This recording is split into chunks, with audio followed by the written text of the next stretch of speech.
কখনো আমার মাকে শামসুর রহমানের।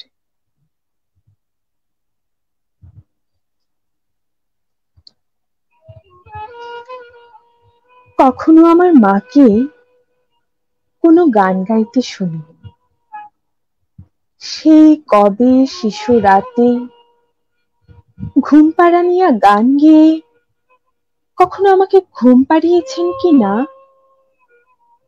আজ মনেই পড়ে না।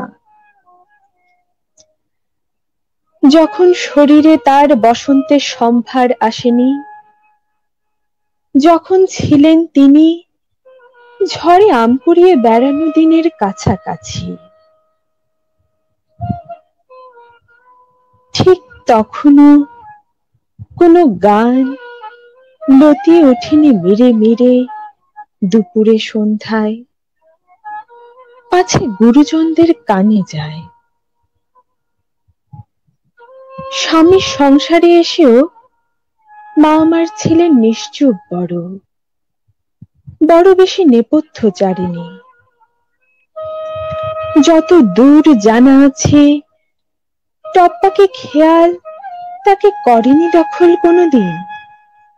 মাছ কাটা, হলুদ বাটা, বিকেল বেলা নিকিয়ে উঠোন, ধুয়ে মুছে বাসন কোসন, সেলাইয়ের কলে ঝুঁকে আনলাই ঝোলানো কাপড়, ছেঁড়া শার্টে রিপুকর্মে মেতে, আদরে অবসরে চুল বাঁধবার ছলে কোনো গান গেয়েছেন কিনা এত কাল কাছাকাছি আছি তবু জানতে পারিনি।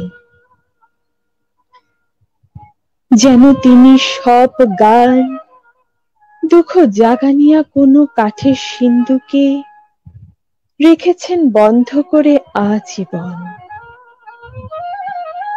এখন তাদের গ্রন্থের শরীর থেকে কালীভদ্রে নানা সুর নয়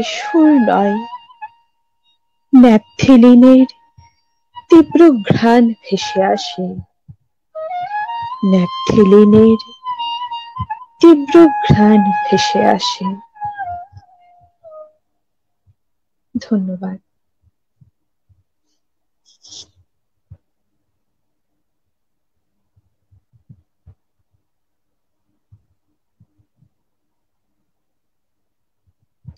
উম্মে সালমা নিঝুম লিখেছে মুগ্ধতা।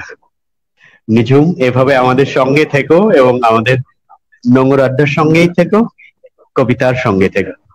চৌধুরী সঞ্জু লিখেছেন অসাধারণ আবৃত্তি। চৈতি ঘোষ, খুব সুন্দর দিদি। প্রার্থী ঘোষ। কৃষ্ণ চন্দ্র পাল লিখেছেন সুন্দর। নীলু দাস, খুব সুন্দর হচ্ছে না, খুব সুন্দর। এরকম অনেক অনেক কমেন্ট, অনেক খুদে বার্তা আমাদের বন্ধুরা লিখছেন। আমাদের বন্ধুদের বলতে চাই আরো কমেন্ট বক্সে খুদে বার্তা পাঠাবেন। আমাদের প্রিয় শিল্পীরা রয়েছেন, প্রিয় আবৃত্তি শিল্পী রয়েছেন, আপনাদের জন্যই এই পরিবেশনা। এবং শ্রদ্ধা জানাতে চাই পৃথিবীর সকল মায়েদের প্রতি এই পরিবেশের মধ্য দিয়ে। এবং আমরা সন্তানদের বলতে চাই, আমরা প্রতিটা সন্তান বলতে চাই, মা আমরা তোমাদের অনেক ভালোবাসি, ভালোবাসা নিও। অসাধারণ প্রার্থী